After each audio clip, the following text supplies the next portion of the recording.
কাতারের আমির Sheikh Tamim bin Hamad Al Thani আজ মার্কিন প্রেসিডেন্ট ডোনাল্ড ট্রাম্পের সাথে টেলিফোনে কথা বলেছেন।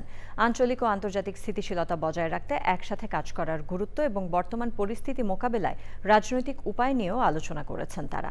তবে থামছে না ইরান ইসরায়েলের হামলা, পাল্টা হামলা।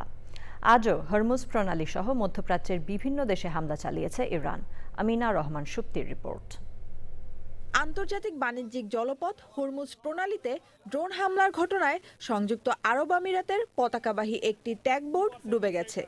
এ ঘটনায় ট্যাগবোর্ডে থাকা 7 জন নাবিকের মধ্যে 3 জন নিখোঁজ।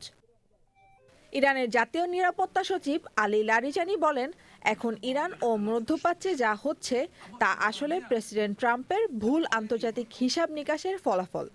তার মতে ট্রাম্প ভেবেছিলেন ভেনেজুয়েলায় তিনি যা করেছেন এখানেও একই মডেল প্রয়োগ করবেন।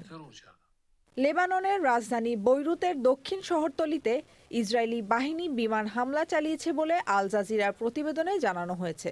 স্থল ও আকাশপথে চালানো অভিযানে অন্তত 41 জন নিহত হয়েছেন। সৌদি আরবে একের পর এক ড্রোন হামলা চালাচ্ছে ইরান। সৌদি প্রতিরক্ষা মন্ত্রণালয় জানিয়েছে 1 ঘন্টায় রাজধানী রিয়াদের পূর্ব দিকে 7টি ড্রোন ভূপাতিত হয়েছে। কুয়েতের আন্তর্জাতিক বিমানবন্দর লক্ষ্য করে ড্রোন হামলা চালিয়েছে ইরান। রোববার বাংলাদেশ সময় সকাল 6:30টার দিকে এ তথ্য জানায় দেশটির প্রতিরক্ষা মন্ত্রণালয়।